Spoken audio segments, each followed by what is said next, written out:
Bonjour, c'est Annick pour le Fou de la langue. Aujourd'hui, notre capsule, c'est un prétexte pour faire l'éloge du français québécois. Il ne faut pas en avoir peur, il ne faut pas en avoir honte. Et on va voir l'histoire ici du terme « tanné », comme dans l'expression « je suis tanné » ou, plus proche de la réalité, « je suis tanné, je suis bien tanné ». À vrai dire, ça vient du gaulois. N'oubliez pas, là, quand on fait des recherches sur l'étymologie des mots, parfois on est sûr et certain de la source. Et je vous invite à regarder le dictionnaire historique d'Antidote. Tout le monde, vous y avez accès. Vous cherchez le mot et vous allez dans les dictionnaires histoire du mot. Tout le monde y a accès. Donc, tanné viendrait du terme tanne du gaulois qui veut dire le chêne.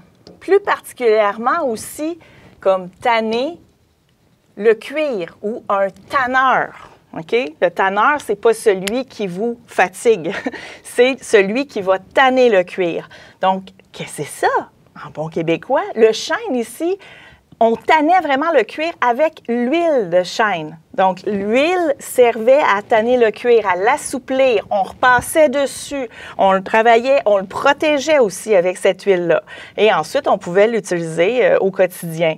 Donc, dans l'expression « je suis fatigué », comme équivalent, si on veut, dans « je suis tanné », on l'utilise, je l'entends toujours ici au collège, tous les jours, je vous le dis.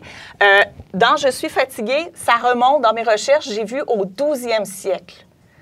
Donc, quand je vous dis qu'on peut faire l'éloge du français québécois, ce n'est pas une erreur de dire « je suis tanné ».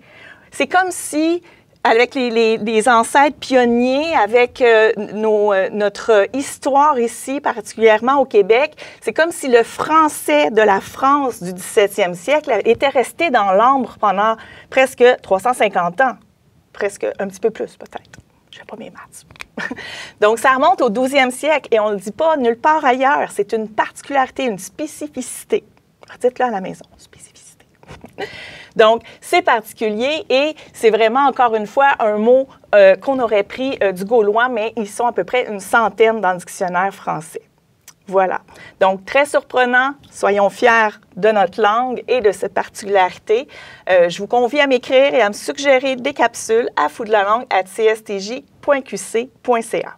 À bientôt.